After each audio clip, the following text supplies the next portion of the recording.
important the principles of our Constitution. So we're here today to send this signal. But I believe this is the first, because I think we're going to have to come back. And I think when we come back, we're going to have to lay down in these offices. I think we're going to have to lay down in some offices in the states.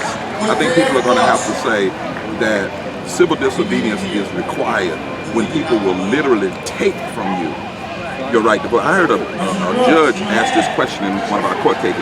Why is it that you don't want people to vote? Why is it? That is the question. And especially 50 years from now. Why are you trying to roll back? Is it because you know that you can't make your case in the public arena? So the only way you can win is to suppress the vote.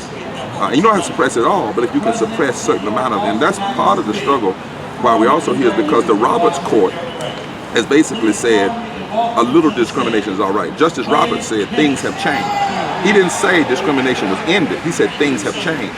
But there is no provision in the Constitution that says if things have changed and there's less discrimination, then you remove the very law that have been causing the change. He can get complacent, right? You know, we've been complacent. We've been complacent, but the other folks have been shrewd.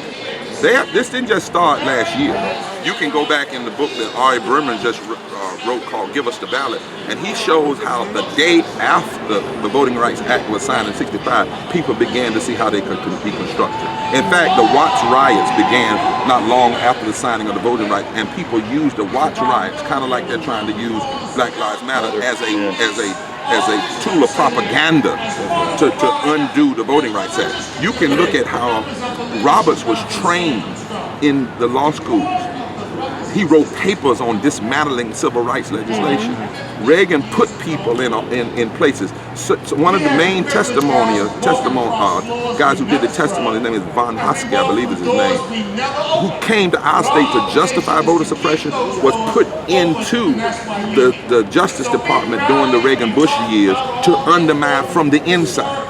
This is like the politics of termites. It's been a constant erosion of the very foundation. And through, it started with redistricting. Once they got certain redistricting done in the states, then the states simply waited until the Supreme Court, not the entire Supreme Court, only 5 members, voted to strike down Section 4. And then the Supreme Court did something very shrewd. They didn't say the Voting Rights Act was unconstitutional. They said the Congress needs to fix Section 4.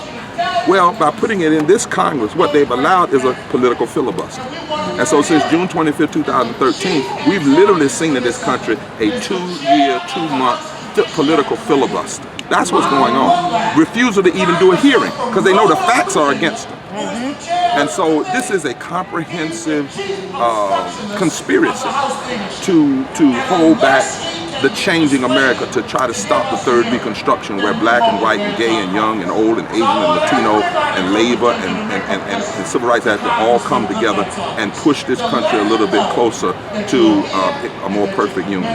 So what's the call today when you're going onto the Hill? Bring up the Voting Rights Act amendment. We really want to expand voting, but we got to first protect what we have. So bring up the Voting Rights Amendment. Understand the connection. If you have the right to vote, you can elect people who will pass health care. If you have the right to vote, you can elect people that will pass criminal justice reform. So it all connects. If you have the right to vote, you can elect people that will push for raising the minimum wage. So our focus today is on the Voting Rights Amendment Act and bringing it to a hearing, bringing it to a vote, understanding the fusion intersectionality of voting to all of these other issues. Thank you very much. Really appreciate it. Thank you, Reverend. Thank you. God bless you. Thank you.